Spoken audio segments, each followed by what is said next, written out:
Hello langga! For today's ulam ay magluluto po tayo ng masarap na pininyahang manok. I'm sure magugustuhan ba ito. Pero bago yan,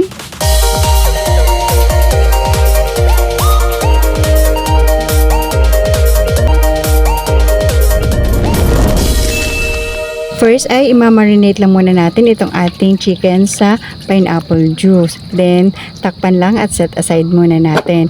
At i-prepare ang iba pa nating ingredients. At kapag okay na, start na po tayong magluto. Painitin lang po natin itong kawali. Then, maglagay ng cooking oil. Sunod natin ang garlic.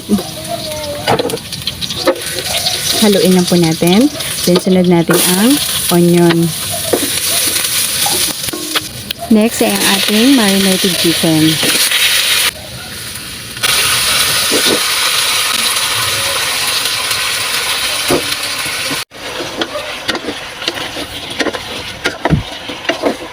Halu-haluin lang natin itong mga langga. Then, sunod lagyan na rin natin ng paminta at patis. Then, ilagay na rin natin yung pinagbabara natin kanina na pineapple juice. Then, sunod natin yung carrots, yung ating patatas,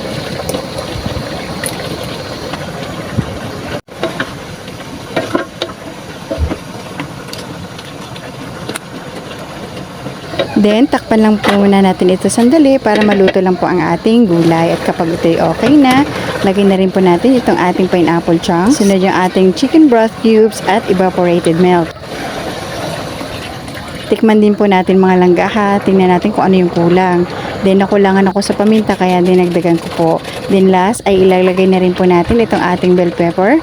Haluin lang po ng maigi.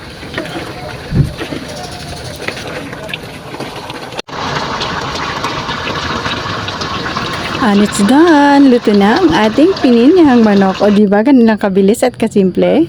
Tara, kain po tayo!